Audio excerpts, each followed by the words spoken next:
Azimut vous présente le Café de la Marine.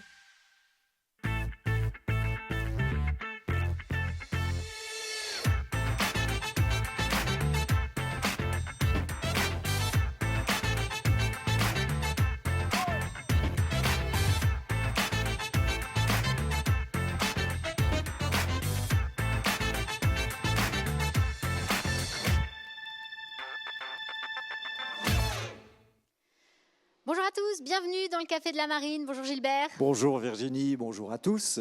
Toujours à huis clos depuis la Cité de la Voile Éric Tabarly à Lorient. Aujourd'hui, nous donnons la parole à deux invités qui, derrière leur statut de femmes de et hommes de marins engagés dans ce Vendée Globe, sont aussi navigateurs et navigatrices, compétiteurs et compétitrices.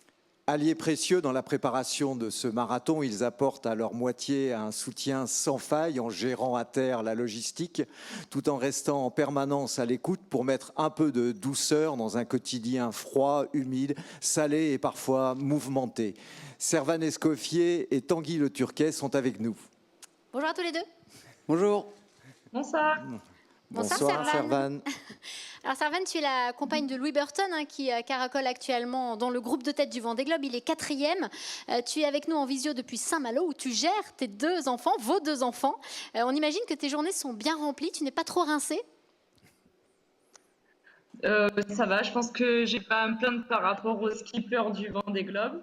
Après, c'est sûr que les nuits se peuvent entrecouper. Il faut réussir à avoir les différentes casquettes avec bonne humeur. Mais ça va, j'ai pas du tout à me plaindre par rapport à ceux qui sont dans le Grand Sud actuellement. Tanguy, toi, tu es le compagnon de Clarisse Kremer, qui dispute son premier Vendée et puis qui occupe une belle 13e place actuellement. Mais tu es aussi un figariste averti qui prépare une nouvelle saison. Alors, est-ce que tu as repris les entraînements en rade de Lorient ou est-ce que tu es au contraire rivé à ton ordinateur ? Alors non, j'ai pas repris les entraînements encore. Là, c'est la saison du chantier. J'essaye de pas être trop rivé à mon ordinateur, mais c'est vrai que j'y passe un peu de temps. Ouais. C'est difficile de ne pas être rivé sur la carte tout le temps. Servane, tu es aussi navigatrice dans la lignée d'une famille où l'on est marin de père en fils, de cousin en cousine. Vous vous êtes rencontrés avec Louis dans le cadre de la Route du Rhum 2010. Vous avez construit beaucoup de choses en commun avec la création de l'écurie de course au large BE Racing dont tu es la chef de projet. Mais quel est ton rôle dans le team Bureau Vallée ? Alors, dans le team Bureau Vallée, alors c'est un mot anglais qu'on n'aime pas trop les anglicismes, mais on dit team manager. Ça fait 10 ans que j'ai pris cette casquette-là maintenant. Donc, mon rôle, c'est par exemple être en lien avec la direction de course quand ça devient un peu compliqué, redispatcher sur l'équipe technique et puis aussi être en lien avec les partenaires, la cellule de communication, essayer d'orchestrer un petit peu tout ça du mieux qu'on peut. Mais il ne faut pas... Même si on essaye d'y mettre le plus de compétences, on reste encore dans un milieu où c'est pas artisanal, mais on fait quand même, on fait ça surtout avec l'humain. Ouais, tu disais tout à l'heure que tu n'avais pas à te plaindre par rapport aux navigateurs actuellement. Louis a continué à pas mal naviguer, à la fois en solo et puis plusieurs transats aussi. Toi, tu avais décidé de mettre ta carrière entre parenthèses avec l'arrivée très rapprochée de tes deux enfants. Est-ce que c'était un choix subi ou clairement assumé ? Ça s'est fait en plusieurs phases. Donc, en fait, à la base, on s'est rencontrés. Il m'a proposé de faire la Jacques Vabre. Et puis, à la place du premier entraînement, il y a un bébé qui est arrivé. Ensuite, j'ai eu un souci. J'ai eu un deuxième bébé très rapidement, Lino Edith. Et puis, en 2014, j'ai tout fait pour repartir, mais j'ai eu un problème de santé. Et quand ça s'est calmé, je suis repartie en 2017 avec le bateau actuel de Louis, donc Bureau Vallée 2. Là, on a fait la Jacques Vabre ensemble. Et puis après, j'ai décidé, je ressentais un peu trop le mal des enfants. Donc, de passer de l'autre côté de la barrière, au moins pour quelques années. On imagine que tu reviendras beaucoup plus sur l'eau quand ils auront un petit peu grandi. C'est jamais évident d'être dans son rôle de maman et dans sa carrière. Alors Tanguy, toi aussi, tu es un compétiteur, mais comme Servane, tu es à terre sur ce Vendée Globe. Clarisse a été choisie par la team Banque Populaire, une équipe très structurée. On imagine bien qu'elle est beaucoup en relation avec cette équipe au quotidien, mais tu as quand même joué un rôle très important dans sa préparation. De quelle manière est-ce que toi, tu l'as soutenue, aidé à se préparer dans ce Vendée ? Ouais, alors je sais pas si j'ai joué un rôle très très important quand je vois ce que Servane fait. Elle endosse à la fois le rôle de team manager, de femme et de maman, donc je suis carrément impressionné. Pour toi. Ouais, c'est vraiment impressionnant parce que moi je gère juste le stress du compagnon et j'ai pas d'enfant. Mais oui, je pense que j'ai un petit peu soutenu Clarisse moralement. depuis 1 an et demi qu'elle est sur ce projet-là. Après, c'est vrai qu'elle est très très entourée avec le team Bank Pop.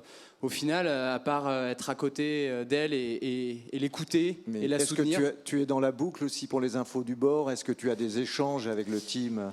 Alors, j'ai beaucoup d'échanges avec Clarisse, mais tout ce qui est problèmes techniques, communication, tout ça, non, moi je gère absolument rien. Il y a plein de monde chez Banque Populaire pour gérer ça. Après, évidemment, je suis la première personne que le team appelle en cas de problème parce que forcément, il y a besoin d'un soutien moral quand Clarisse casse quelque chose. Il faut absolument que je sois là pour lui remonter le moral et la soutenir. Justement, tu viens d'évoquer cet aspect moral. Forcément, il y a des hauts et des bas, même si elle fait un très beau Vendée. Est-ce que c'est toi qu'elle appelle forcément quand il y a des coups de mou? Ouais, bien sûr. C'est un peu ce que je m'amusais à dire, c'est que là, moi, je sers vraiment de punching ball émotionnel, quoi. Je pense que pour Servane, ça doit être un petit peu pareil. Dès qu'il y a une émotion qui la traverse, voilà, elle m'en fait part, que ça soit positif ou négatif. Et puis, Dieu sait que quand on est tout seul sur un bateau, il se passe beaucoup de choses dans notre tête. Donc voilà, moi, je suis un peu l'échappatoire de Clarisse. Et elle affiche souvent une nature quand même joyeuse, optimiste, même dans la galère. C'est sa nature profonde. Ouais, c'est vrai que Clarisse, c'est vrai qu'on la voit beaucoup sourire. Avec moi, des fois, elle sourit un petit peu moins, mais c'est peut-être ce qui lui permet de... Elle évacue, disons, sa tristesse et sa peur avec moi, et ça lui permet de reprendre un peu le sourire sur ses vidéos. Ouais. Alors Servane, tu as évoqué ton rôle au sein du team et auprès de Louis. Comment est-ce que ça se passe? Toi, tu es dans la cellule de crise. Quelle décision vous avez prise? Parce qu'il y a quand même ce côté émotionnel pour toi. Est-ce que tu es tout de suite dans l'info dès qu'il y a un problème sur le bateau? Est-ce qu'on te préserve un petit peu? Comment ça se passe? Non, en fait, on a déjà un peu changé le fonctionnement par rapport à il y a 4 ans. Mais c'est-à-dire qu'il y a 4 ans, je passais aussi les coups de fil. Donc j'ai le contact numéro 1. Et après, je transférais directement en technique. Et là, cette année, c'était quand même très éprouvant il y a 4 ans. Donc en fait, je reste le contact de la direction de course, Jacques et sa superbe équipe, nos anges gardiens, comme je les appelle. Mais par contre, en technique, on a vraiment une équipe superbe, dont Arthur Hubert. Et en fait, c'est plus quand Louis a un problème de hook, de tiers, de voile déchirée, ça va. Par contre, si jamais il y a un problème majeur comme on a eu pendant un moment, là, depuis 3 jours, je me retrouve entre le bateau et l'action de course. Alors Servane, toi aussi, tu vis parfois des moments émotionnels un petit peu difficiles à terre. Il y a eu un pic le dernier week-end de novembre avec l'accident du pilote de Formule 1, Romain Grosjean. Romain, c'est le parrain du bateau de Louis et vous êtes très amis. Et puis dans la foulée, il y a eu le naufrage de Kevin Escoffier, heureusement récupéré par Jean Le Calme. Mais c'est ton cousin Germain. Donc quelle angoisse. Est-ce que tu as partagé ces moments avec Louis ? Alors oui, c'est vrai que ça a été très compliqué. On a tous été choqués. Alors certainement moins que sa compagne ou parce qu'on était moins en direct, mais c'est vrai que ça nous a beaucoup ça nous a fait très très bizarre. Louis était très très mal après ça. À terre, on était tous très mal. Il n'y a personne qui dormait. On attendait vraiment les nouvelles. On a eu plus qu'un soulagement, c'est-à-dire que le lendemain, on a tous un peu craqué quand on a su la nuit que ça allait mieux à 2h25, je pense qu'on s'est tous endormis avec beaucoup d'émotions. Et le lendemain, moi, j'avoue que j'ai pleuré pendant 4 heures non-stop. Alors que tout allait mieux, mais tout est sorti. Et on est tous très, très heureux que cette fin-là soit belle pour Kevin, même si on connaît son grand niveau de compétitivité et son projet qui était superbement mené. On est très triste pour lui. Mais je crois que là, c'est vraiment un moindre mal quand on voit l'histoire qui nous est récitée. Alors Tanguy, un 60 pieds comme ça qui coule en quelques instants, cela jette un froid parmi tous les concurrents et les observateurs aussi.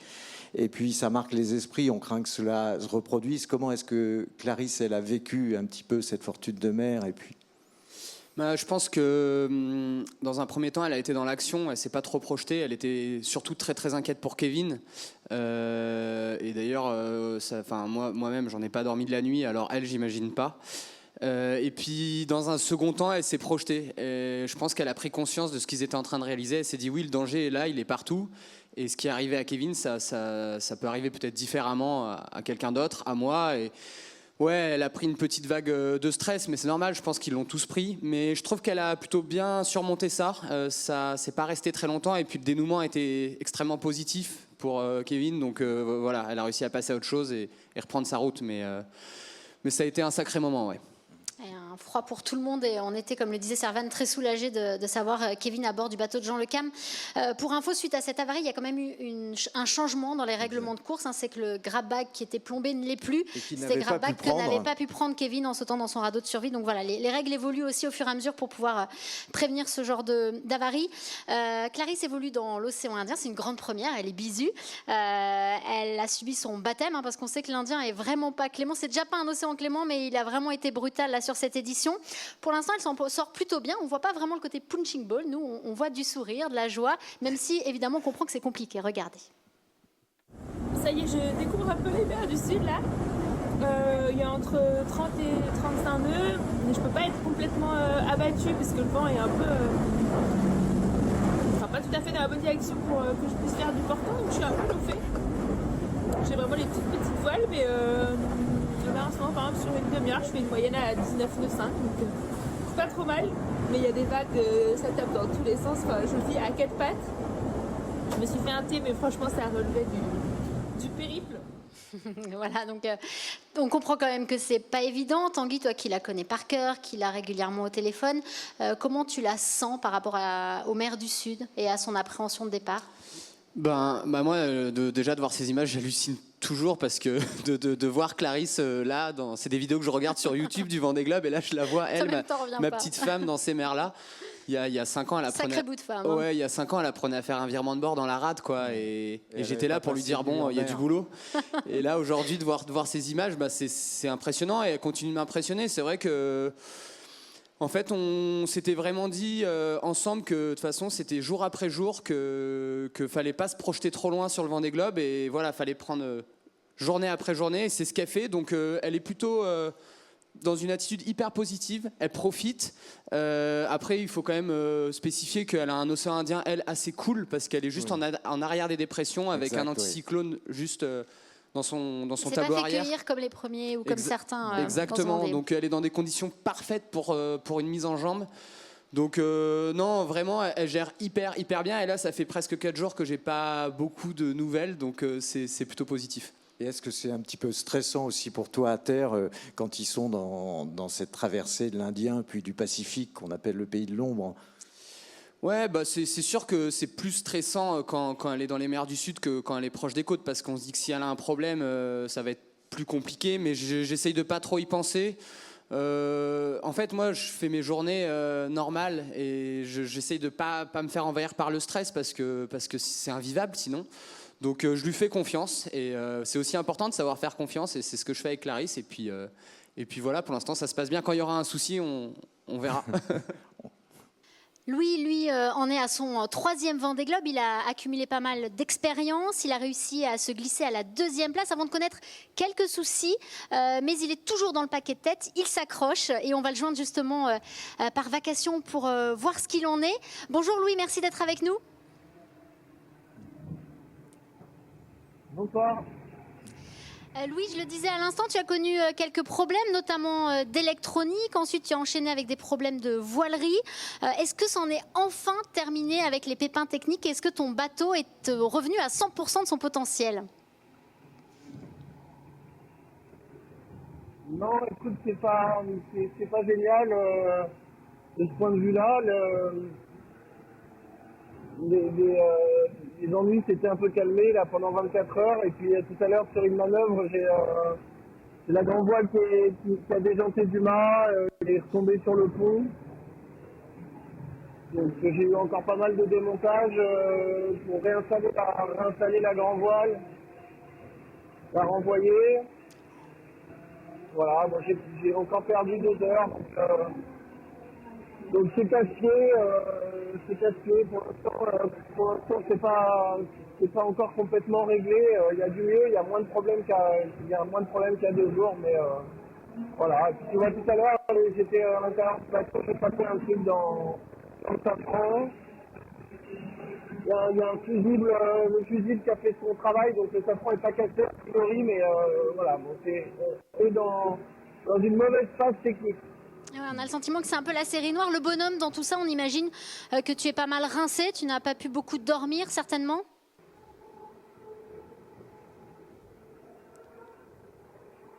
Oui, bah, c'est vrai que tu es obligé de prendre les problèmes les uns après les autres. Tu peux pas laisser traîner parce que ça se transforme rapidement en sur-problème. Donc il faut se trouver la motivation pour régler les choses les unes après les autres. Et quand tout arrive en même temps, bah, il faut essayer de prioriser et puis tout en gardant un œil sur la course. Donc voilà, il faut avoir le moral et quand le moral est un peu absent, il y a Servan, il y a les enfants, il y a les amis, et puis il y a aussi quand même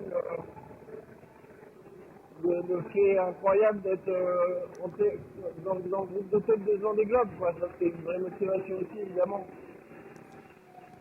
Louis, c'est ton 3e Vendée Globe et le premier sur un bateau aussi performant. Le fait de pouvoir être dans le match aux avant-postes était assez grisant et motivant. Oui, c'est une vraie grosse différence par rapport à il y a 4 ans.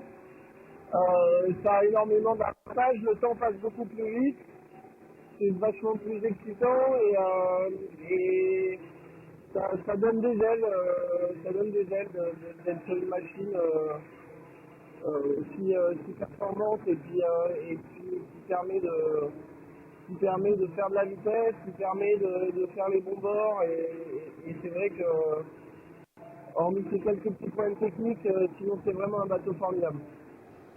Louis, un peu de bonheur et de douceur dans ces galères. C'est Servan qui est avec nous. Si tu as un petit mot pour elle, voilà. Oui, bah, écoute, bonsoir mon cœur, bonsoir les enfants. C'est une super bonne surprise de vous entendre. Normalement, c'est une fois par semaine le dimanche qu'on s'appelle et là, ça me fait durable. Donc, merci beaucoup. Merci pour vos gentils messages quand ça va pas. Merci les enfants de votre gentillesse et puis de votre transparence. Comme vous le dites, il ne faut pas abandonner, qu'il faut se motiver. Et sachez que c'est très important pour moi que vous soyez comme ça, par la pensée au fait ça, parce que ça m'a aidé plus d'une fois à surmonter les problèmes de ces derniers jours. Voilà, et surtout, les enfants travaillaient bien à l'école, parce que sinon le Père Noël, il va passer au-dessus de la cheminée sans s'arrêter. Et puis, toi, Servan, sois sage, mais je sais que tu le sais, donc c'est cool. Allez, on y allez, papa! Et on sait l'importance de la famille pour tenir dans ce long marathon. Merci à Louis d'avoir été avec nous. On espère évidemment qu'il va pouvoir retrouver de belles vitesses et en finir avec ses avaries. Servan, c'est son 3e Vendée Globe. On le disait, il a accumulé de l'expérience. Il n'a pas la même appréhension dans les mers du Sud que ce qu'il pouvait avoir au début. C'est anxiogène quand même aussi pour la famille, à terre. Mais toi aussi, tu as évolué. Tu n'as plus la même appréhension que les premières fois, que ces premiers Vendée Globe. Si, quand même. si, Toujours, on a forcément dans ces zones-là. On est quand même content, je pense, comme dit Tanguy, de savoir qu'ils s'en sortent. On a hâte qu'ils en sortent de cette période-là. Après, notre rôle en tant qu'amoureux, en tant que personne à terre, en ayant navigué un petit peu aussi, c'est d'essayer de garder son sang-froid et d'être présent et de les supporter et pas de leur rajouter de la charge émotionnelle. Donc, si on s'est nous à craquer et à pleurer et tout ça, ça les aide pas. Donc on essaye même des fois de surjouer, hein, c'est un peu une pirate, c'est-à-dire que c'est la cata et tu dis ah mais tout va bien aller, alors que au fond de toi tu dis pourvu que ça merde pas, qu'il ne soit pas obligé d'être ou que le skipper soit pas obligé de découvrir son tour du monde. Mais à chaque jour suffit sa peine et c'est déjà tellement incroyable ce qu'ils font et il faut avoir un petit peu de réussite, ceux qui, quand tu penses aux champions, à Alex, à Sam, à Kevin et à d'autres qui malheureusement ont dû arrêter alors qu'ils étaient très bien préparés, il faut avoir un petit peu de... Mais c'est vrai que le cap de la délivrance porte bien son nom. Hein. Oui, tout à fait. Tanguy, Louis, c'est un marin qui se prépare dans son coin, tout seul, à Saint-Malo. Stratégiquement, il s'est démarqué de ses camarades de jeu. Quel est ton regard sur sa course ? Ouais, bah moi j'ai adoré suivre lui sur tout ce début de course. Il nous a vraiment tenu en haleine. Bon, je suis absolument pas étonné qu'il soit aux avant-postes parce qu'il a une très grosse expérience. C'est son 3e Vendée. Il a un super bateau, donc il a toutes les armes pour être aux avant-postes. Et puis dans l'Atlantique Sud, c'est un des premiers en tout cas à avoir tranché et à avoir optionné un peu plus sud que les autres. Et c'était passionnant à suivre derrière. Et j'étais vraiment hyper heureux de voir qu'il ait tenté cette option. Et ouais, c'était vraiment passionnant à suivre. Donc voilà, je suis assez fan. C'est vrai qu'il a un super bateau. Il faut quand même rappeler que c'est le bateau avec lequel Armel Lecléache s'était imposé dans le dernier Vendée Globe. On parlait justement, tu es marin, et le fait de connaître un petit peu le terrain de jeu et de connaître les dangers, mais d'en avoir une vision rationnelle, ça aide. Tu parlais tout à l'heure, il faut avoir confiance. Je sais pas si ça aide. Je sais pas si ça aide parce que quelque part, si on connaît pas, on peut aussi être complètement dans le déni et se dire. Alors, ce que disait oui. Servan, il faut jouer le jeu, mais on sait clairement dans quelle situation sont les marins, quoi. Ouais, bien sûr. Comme disait Servan, on joue un rôle. Moi, je fais du théâtre avec Clarisse depuis un mois. Ça doit pas être triste. Ça tous les doit deux. être bien. Non, mais c'est-à-dire que c'est vrai. On est assez stressé à terre. C'est pas facile. Moi, je passe ma vie à regarder si Clarisse avance sur la route à une vitesse correcte. Il faut surtout pas retransmettre ce stress aux marins. C'est très très très important. Donc toujours être hyper positif et puis les tirer vers le haut, c'est très important. Ouais. Alors, Gilbert le disait, tu es navigateur aussi, compétiteur. Sam et Romain font se Vendée tous les deux. Enfin, en tout cas, Sam a dû abandonner. On va en reparler. Mais est-ce que vous pourriez être avec Clarisse les Sam et Romain de 2024, par exemple ? Honnêtement, on a fait un deal avec Clarisse. On a dit dans 4 ans, on n'est pas ensemble sur le Vendée. C'est pas possible. Je sais pas comment font ça, mes Romains. Je dis ça aujourd'hui, j'en sais rien. On verra dans 4 ans. Mais déjà, vivre un Vendée entre guillemets normal avec un en mer et un à terre, c'est quand même un sacré dossier, je trouve. Alors les deux en mer, je sais pas comment ils font. Sacré dossier. Ceci dit, ça permet d'être dans sa course et de pas trop regarder. Oui, c'est de vrai. moins Mais appréhender, quoi, d'être dans l'action. c'est vrai, mais je pense par exemple, il y a eu un coup quand Romain est monté en haut de son mât où Sam a quand même pris un petit coup au moral et elle le disait très franchement. Et là, quand Sam a dû abandonner, je sais pas du tout dans quel état d'esprit était Romain. Mais forcément, ça a un impact. Je pense que c'est pas important. facile. Alors, le Vendée Globe 2020, lui, il est toujours en cours et toujours aussi passionnant à suivre avec, au niveau de 33 skippers qui ont quitté les Sables d'Olonne. Désormais, ils ont un peu de répit en tête de flotte alors qu'ils ont essuyé une grosse tempête. C'est Charlie Dalin qui mène la danse, mais ça a été copieux. On voit les images là.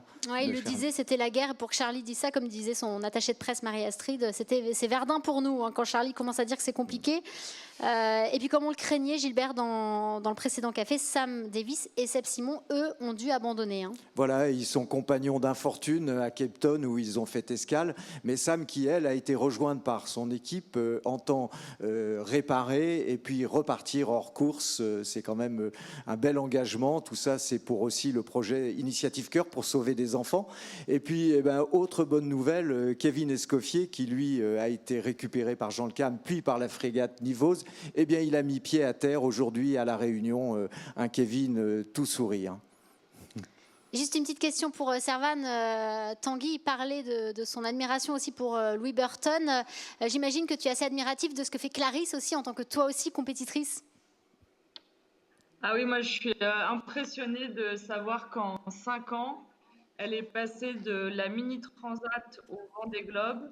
Je pense qu'elle a dû avoir des moments de doute, mais elle est vraiment de détermination. Et même si c'est vrai qu'elle est très bien entourée, déjà je vois bien que son amoureux est hyper présent, donc ça porte, mais aussi par une équipe quand même qui est hyper pro. Enfin, nous on a vu quand on a un repos, tu sens que tout est vraiment, ils sont très forts, ce sont des experts. Mais n'empêche qu'il faut y aller, il faut le faire. Et moi, je suis vraiment très, très admirative. Et en plus, elle est hyper fraîche dans sa communication et tout, dans sa façon d'être. Elle est assez honnête. Et je trouve ça, elle est très honnête même. Et je trouve ça vraiment chouette. Donc, ça fait partie des marins que j'ai. Comme toutes les filles, évidemment.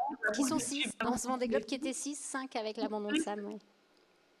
Elles ont chacune leur histoire et je trouve ça fabuleux et c'est ce que j'aime énormément dans le Vendée Globe, c'est que chaque marin raconte son histoire, chaque marin n'est pas forcément là où on l'attend et c'est pour ça que c'est une course fabuleuse.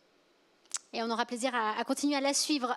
Juste quelques mots de Sodebo qui continue sa tentative de record du trophée Jules Verne. Thomas Coville et ses hommes qui ont un léger retard, une vingtaine de milles actuellement sur le temps établi par Francis Joyon. On rappelle que le temps à battre, c'est 40 jours, 23h30. Il faudrait donc arriver avant le 5 janvier pour Thomas Coville et ses hommes. Mais évidemment, l'aventure n'est pas terminée. Ils peuvent encore revenir. Ida qui avait été particulièrement véloce dans ce secteur. Oui, donc voilà, on verra bien comment ça se passe. C'est pas terminé, je pense qu'ils n'ont pas dit leur dernier mot.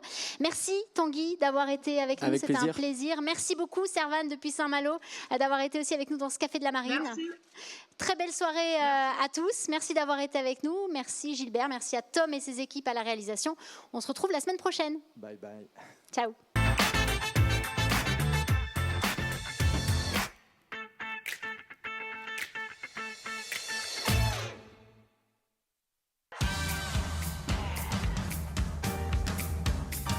Azimut vous a présenté le Café de la Marine.